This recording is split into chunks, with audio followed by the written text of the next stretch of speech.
Oke, auzubillahi minasyaitonirrajim. Bismillahirrahmanirrahim. Assalamualaikum warahmatullahi wabarakatuh. Alhamdulillah, bagaimana teman-teman kabarnya? Semoga dalam keadaan sehat walafiat dan semoga dalam keadaan taat. Amin amin ya rabbal alamin. Teman-teman, banyak sekali bertanya ya kan, bagaimana hukum berkurban sekalian akikah? Itu boleh nggak sih, ya kan?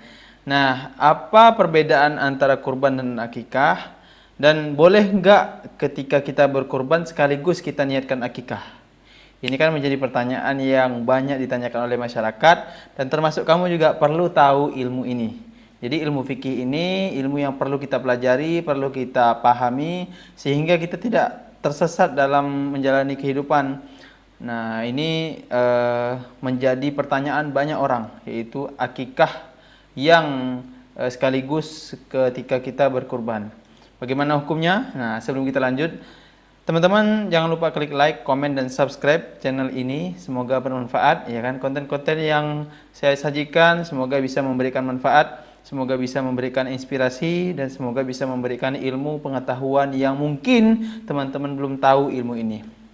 Nah, baik, kita masuk ke pembahasan. Bolehkah kurban sekaligus diniatkan untuk akikah, teman-teman? Nah, maka jawabannya nanti insya Allah akan teman-teman temukan. Jadi sebelum kita bahas lebih jauh ke dalam, ya kan, kita harus tahu dulu definisi dari akikah. Ya, akikah dan kurban ini adalah dua bentuk ibadah yang mengekspresikan hewan kurban, ya kan, yang mengekspresikan rasa syukur kepada Allah dengan hewan kurban. Jadi sekali lagi saya ulangi, akikah dan kurban adalah bentuk ibadah kepada Allah Subhanahu wa taala, menjalankan perintah Allah, menjalankan sunnah Rasulullah untuk sebagai rasa syukur kepada Allah Subhanahu wa taala. Bagaimana aturan pelaksanaan akikah dan kurban menurut Islam yang benar? Maka dalil tentang akikah ini dia, teman-teman. Jadi Rasulullah SAW pernah bersabda yang artinya setiap anak tergadai dengan akikahnya. Jadi setiap anak itu harusnya itu akikah gitu ya. Sebagaimana ini anjuran dari Allah Subhanahu wa taala yang disampaikan oleh Rasulullah sehingga menjadi sunnah. Nah, maka hendaklah disembelihkan untuk anak itu pada hari ketujuh. Jadi setelah lahir anak lahir ya kan. Kemudian di akikah ya kan. Di akikah itu ya kita harus potong kambing ya kan. Harus potong kambing sebanyak 2 ekor, 1 ekor ya kan. Nah, kemudian dicukur rambut anak ini dan diberi nama. Nah, ini hadis riwayat Ibnu Majah dan Abu Daud. Nah, selain itu hadis keutamaan kurban. Jadi tadi keutamaan akikah adalah anak itu tergadaikan dan harus kita tuh harus menumbuhkan rasa syukur kita untuk akikah. Kemudian setelah 7 hari itu maka kita harus potong rambut ya kan, dan kita beri nama. Nah, itu akikah ya teman-teman ya. Nah, kemudian kurban ya kan. Jadi Aisyah pernah bertanya ya kan, menuturkan kepada Rasulullah SAW bahwasanya beliau bersabda. Jadi hadis ini diriwayatkan oleh Aisyah radhiyallahu anha ya. Tidak ada sesuatu amalan, jadi tidak ada amalan yang dikerjakan anak Adam. Jadi tidak ada amalan yang dikerjakan anak Adam pada hari raya Idul Adha. Nah, bentar lagi kita Idul Adha, yang lebih dicintai oleh Allah Subhanahu wa taala dari menyembelih hewan. Jadi amalan yang paling dicintai Allah itu adalah kurban, teman-teman. Karena hewan itu akan datang pada hari kiamat dengan tanduk-tanduknya, bulu-bulunya, dan kuku kakinya. Darah hewan itu akan sampai di sisi Allah sebelum menetes ke tanah. Karenanya lapangkanlah jiwamu untuk melakukannya. Nah, makna dari hadis ini mungkin perlu saya jelaskan lagi ya. Jadi makna dari hadis ini adalah ketika Aisyah radhiyallahu anha mendengarkan Rasulullah berkata bahwasanya tidak ada amalan yang paling dicintai oleh Allah Subhanahu wa taala selain berkurban.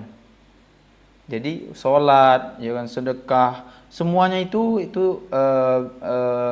dicintai Allah, tapi lebih dicintai Allah itu adalah berkurban. Penting kan berkurban kan? Maka untuk kamu yang belum berkurban, berkurbanlah ya kan. Berkurbanlah dengan cara apa? Nabung ya kan. Nabung 1 hari 5.000, insya Allah sampai kok ya kan. Nah, biasanya yang membuat kita tidak bisa kurban itu ya kita sering belanja ya kan.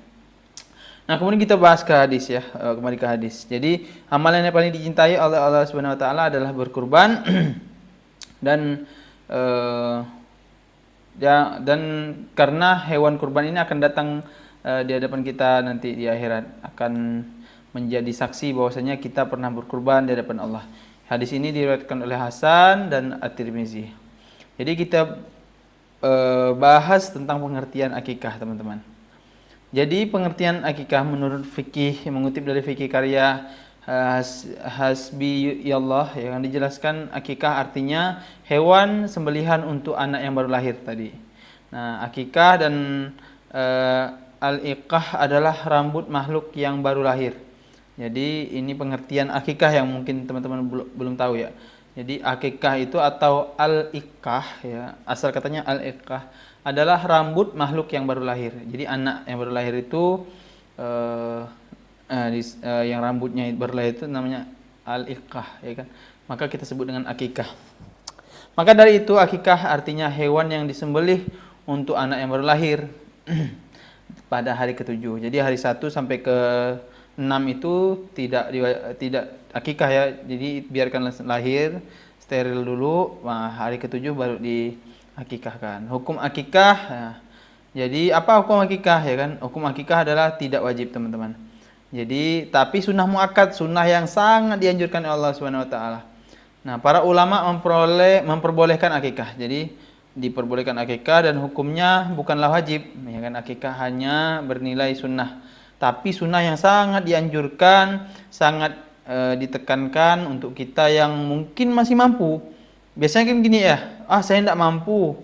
Iya, kamu tidak mampu, tapi beli motor mampu, ya kan? Maka diusahakan untuk akikah ya, teman-teman ya. Nah, para ulama memperbolehkan akikah ini dan hukumnya bukanlah wajib. Akikah hanya bernilai sunnah karena anjuran dari mayoritas ulama.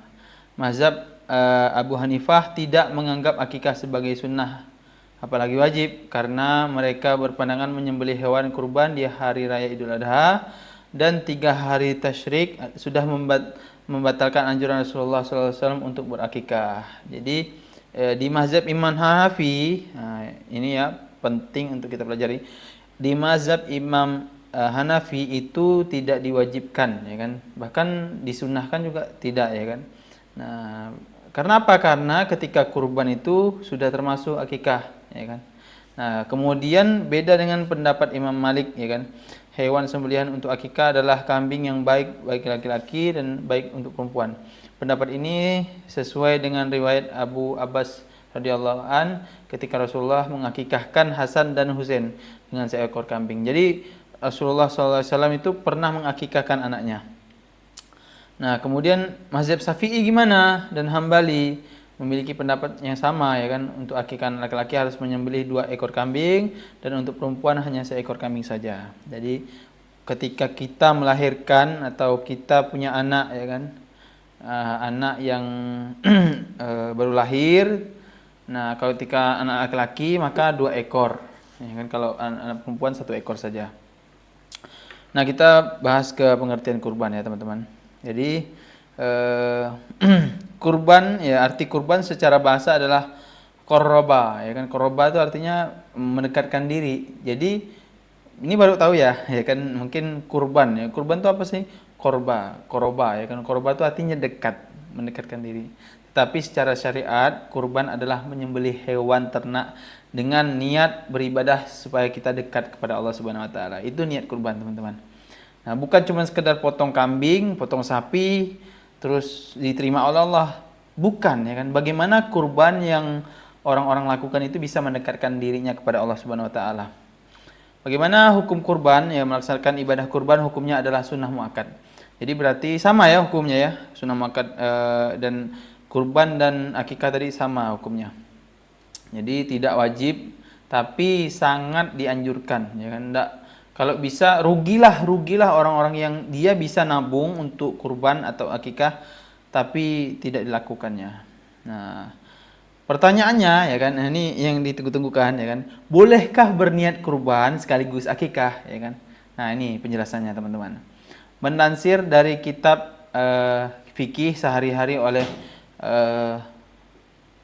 Sohibul Ulum, ya kan. Jadi melansir dari kitab fikih sehari-hari dari Sohibul Ulum, ulama Ibnu Hajar dan uh, dan ulama Ibnu Hajar Haitami, ya kan. Nah, berpemahaman bahwasanya menyembelih hewan akikah dan kurban tidak bisa dibarengi. Jadi tidak bisa sama-sama sekaligus saya kurban sekaligus akikah. Jadi akikah itu beda, ya kan, dengan kurban, tidak bisa sama-sama. Nah, karena jika dilakukan bersamaan, seorang hanya bisa mendapatkan pahala dari salah satunya saja.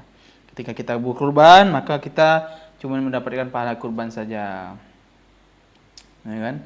Nah, selain itu dalam Muhammadiyah juga menyebutkan bahwasanya hal yang sama tidak dibenarkan menyatukan niat antara akikah dan kurban, yakni dalam satu hewan sembelihan untuk dua niat tidak boleh. Jadi ketika kita kurban, ini penting ilmu ya. Ketika kita kurban tidak boleh, tidak dianjurkan untuk niatkan sekaligus akikah, karena ini sesuatu yang berbeda. Kalau akikah itu kan untuk anak yang baru lahir. Kalau kurban bukan untuk anak yang baru lahir, untuk kita semakin dekat kepada Allah, semakin kita berkorban, ya kan, sudah lama kita nabung, ternyata tabungan kita untuk Allah Subhanahu wa taala, kita semakin dekat kepada Allah Subhanahu wa taala. Begitu dia, teman-teman. Jadi kesimpulannya adalah akikah dan kurban ini ibadah yang hampir sama, bahkan penyembelihannya juga sama, ya kan. Tapi yang membedakan adalah niat. Nah, salah niat, salah hasil, ya kan. Maka berhati-hatilah dengan niat, ya kan. Maka jangan sampai kita meniatkan kurban untuk sekaligus akikah, karena tidak akan mendapatkan pahala akikahnya. Nah, bahkan kalau kita niatnya melenceng gitu ya, pengen mendapatkan dua-duanya sekaligus, mungkin, ya kan, Allah tidak ridho dan Allah tidak terima pahala kita. Bahkan pahala kurban juga tidak diterima oleh Allah Subhanahu wa taala. Begitu dia, teman-teman, semoga menginspirasi kita semua untuk belajar dan terus belajar bagaimana sih hukum kurban, ya kan, yang benar. Ternyata tidak boleh digabungkan, teman-teman. Oke, yang baik-baik datang dari Allah, yang salah-salah datang dari kesalahan saya pribadi. Mohon doanya semoga channel ini semakin berkembang dan semoga teman-teman bisa sukses dunia akhirat. Amin amin ya rabbal alamin. Jangan lupa klik like, komen dan subscribe channel ini. Semoga bermanfaat. Wabillahi taufiq wal hidayah. Wassalamualaikum warahmatullahi wabarakatuh.